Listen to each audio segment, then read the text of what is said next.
السلام علیکم، کیا خیریت ہے؟ آپ سب کا سواگت ہے میرا چینل RS اسلامک باتوں میں۔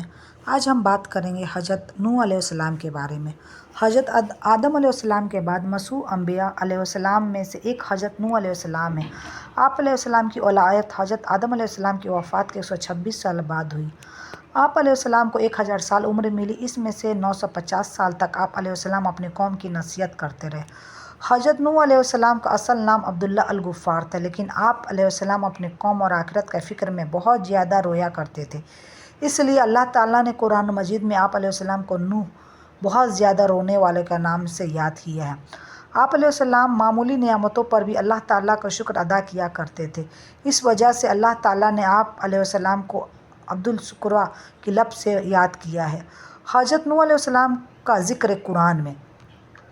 حضرت نوح علیہ السلام کا رب العزت نے قرآن مجید میں 43 مقامات پر ذکر فرمایا، اور قرآن مجید کے ایک سورہ نوح، سورہ نمبر 71 کا نام بھی آپ علیہ السلام کے نام پر ہے۔ حضرت نوح علیہ السلام سے پہلے لوگوں کو گمراہ کرنے کے لیے شیطان کے چالیں۔ اللہ تعالیٰ نے حضرت آدم علیہ السلام کی اولاد میں خوب برکت عطا فرمائی، اور اولاد آدم سے بہت سی بستیاں آباد ہو گئی۔ تمام لوگ سابقہ انبیاء علیہ السلام کی تعلیمات کے مطابق صرف اللہ تعالیٰ کی عبادت کرتے اور اس کے ساتھ کسی کو شریک نہیں ٹھہراتے تھے۔ اولاد آدم کا اللہ تعالیٰ کی عبادت کرنا شیطان پر بہت برا گزرتا تھا، اور وہ اس سوچ میں تھا کہ کسی نہ کسی طرح اولاد آدم کی گمراہی میں مبتلا کر کے اللہ سبحانہ و تعالیٰ کی رحمت سے دور کیا جائے۔ شیطان کو یہ معلوم تھا کہ شرک بہت بڑا گناہ ہے جس پر اللہ تعالیٰ بہت زیادہ ناراض ہوتے ہیں، اس لیے انسانوں کو شرک میں مبتلا کرنے کے بارے میں سوچنے لگا۔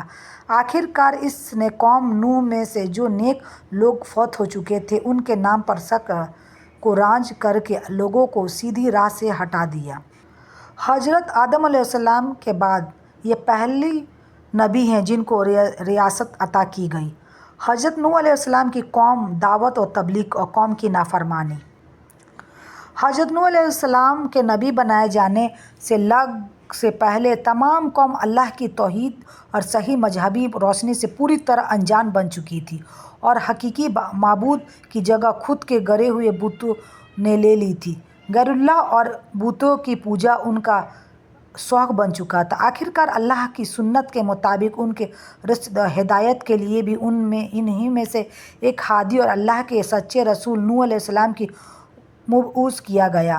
حضرت نوح علیہ السلام نے اپنے قوم کی راہ حق کی طرف پکارا اور سچے مذہب کی دعوت دی، لیکن قوم نے نہ مانا اور نفرت و حقارت کے ساتھ انکار کر اشارہ کیا۔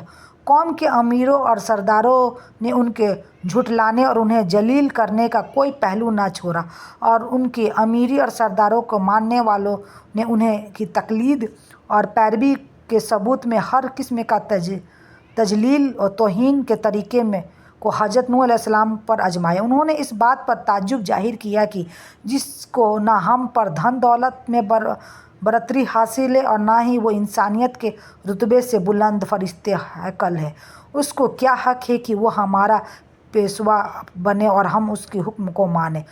وہ قوم کو غریب اور کمزور لوگوں کو جب حضرت نوح علیہ السلام کے پیچھے چلنے والے اور پیروی کرنے والے دیکھتے تو گھمنڈ بھرے انداز میں ذلیل سمجھ کر کہتے، ہم ان کی طرح ہیں کہ تیرے فرمان پر چلنے لگے اور تجھ کو اپنا سردار مان لے کہ جس کی پیروی کی جائے۔ وہ سمجھتے تھے کہ کمزور اور پست لوگ نوح علیہ السلام کے اندھے مقلد ہیں، نہ ان کے پاس کوئی سمجھ ہے کہ ہماری طرح اپنی جانچی پرکھی رائے سے کام لیتے، اور نہ اتنا شعور ہے کہ حقیقت حال کو سمجھ لیتے، اور اگر وہ حضرت نوح علیہ السلام کی بات کی طرف کبھی توجہ بھی دیتے تو ان سے اصرار کرتے کہ پہلے ان قوم کے پست کو اور غریب لوگوں کو اپنے پاس سے نکال دے، ہاں تب ہم تیری بات سنیں گے، کیونکہ ہم کو ان سے گھن آتی ہے اور یہ ایک جگہ نہیں بیٹھ سکتے۔ حضرت نوح علیہ السلام اس کا ایک ہی جواب دیتے کہ ایسا کبھی نہیں ہوگا، کیونکہ یہ اللہ کی مخلوق بندے ہیں۔ اگر میں ان کے ساتھ ایسا معاملہ کروں جس کی تم خواہش رکھتے ہو تو اللہ کے عذاب سے میرے لیے کوئی پناہ نہیں ہے۔ میں اس کے دردناک عذاب سے ڈرتا ہوں۔ اس کے یہاں اخلاق کی قدر ہے۔ امیر و غریب کا